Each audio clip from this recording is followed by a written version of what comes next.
D'être avec nous. Après 2 mois et demi de conflit, donc les pilotes et la direction de la Royal Air Maroc ont finalement trouvé un terrain d'entente.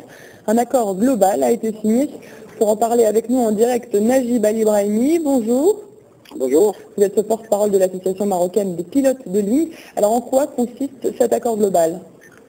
L'accord global consiste surtout sur nos 2 principales revendications, qui est la marocanisation. On est arrivé à une solution acceptable pour les 2 parties.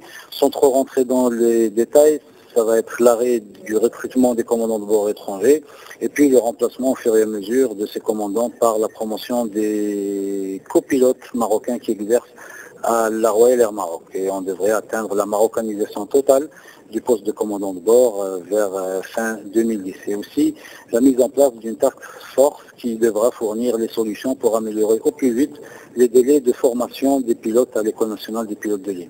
Concernant le deuxième point qui sont les protocoles d'accord, une entente finale a été longuement négociée concernant des aspects techniques de notre métier. Ça concerne aussi la programmation des équipages et puis la réglementation du temps de travail et des temps de vol. Alors, le premier mouvement de grève a commencé le 17 juillet dernier. Il a été suivi par 5 autres débrayages, un conflit long donc. Comment êtes-vous finalement parvenu à vous entendre avec la direction? Il fallait absolument qu'on trouve une solution parce que c'était très préjudiciable aux finances de la compagnie et aussi à la sécurité du vol, vu qu'on vivait une tension sociale qui pouvait entraîner une catastrophe. Merci Najib Ali Brahimi pour ces explications. Vous étiez en direct de Marrakech. Marrakech, car une réunion de pilotes de ligne s'y tient jusqu'à dimanche. Ils sont une 60aine à venir du monde entier.